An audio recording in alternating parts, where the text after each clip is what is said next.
포항에서 전해드립니다. 지난 3월 발생한 울진 산불로 190여 명의 이재민이 폭염 속에서도 조립식 주택 같은 임시주택에서 지내고 있습니다. 이들을 위해 써달라며 800억 원이 넘는 국민성금이 모였지만 어찌된 일인지 아직 절반도 쓰이지 않았습니다. 이지은 기자가 취재했습니다. 산불 피해를 입은 경북 울진의 상간마을입니다. 빈터에 세워진 컨테이너 임시주택. 27제곱미터 남짓한 공간에 이재민 84살 장중화 씨가 아내와 함께 살고 있습니다. 환기가 제대로 되지 않아 방 안의 온도는 바깥 기온을 훌쩍 뛰어넘습니다. 대본에 여기가 얼마나 찌는지 자고 나니까 옷이 다 젖었어. 병 난다, 병. 병이 나 좁은 공간에서 너무 오래 있으니까. 임시거처에 머물고 있는 산불 이재민 190여 가구 가운데 집을 새로 짓기 시작한 가구는 10가구도 채 되지 않습니다. 건축비를 포함해 생업 등 일상 회복을 위한 지원이 더디기 때문입니다. 산불 난 이후에 이재민들 전체는 어느 수입원 자체 하나도 지금 없는 상태거든요. 더군다나 건축 비용은 상상할 수 없을 만큼. 울진 산불 이재민을 위해 전국에서 모인 성금은 827억 원.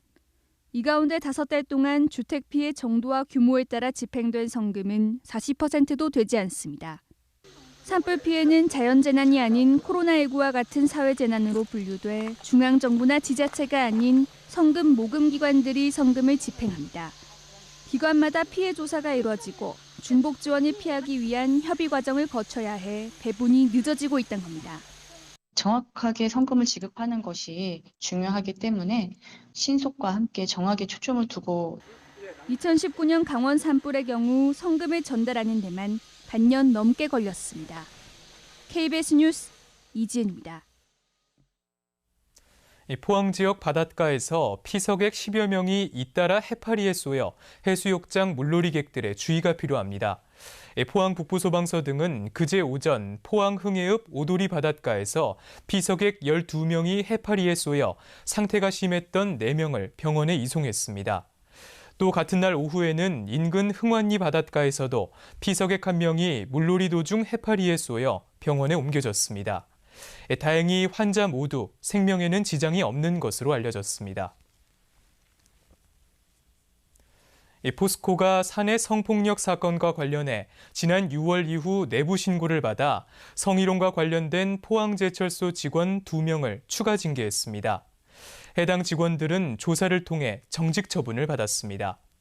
앞서 포스코 포항제철소의 한 여직원은 지난 6월 7일 사내 성폭력 사건과 관련해 직원 4명을 경찰에 고소했으며 포스코는 자체 조사 결과를 바탕으로 해고에 해당하는 징계 면직 등 중징계 처분을 내렸습니다.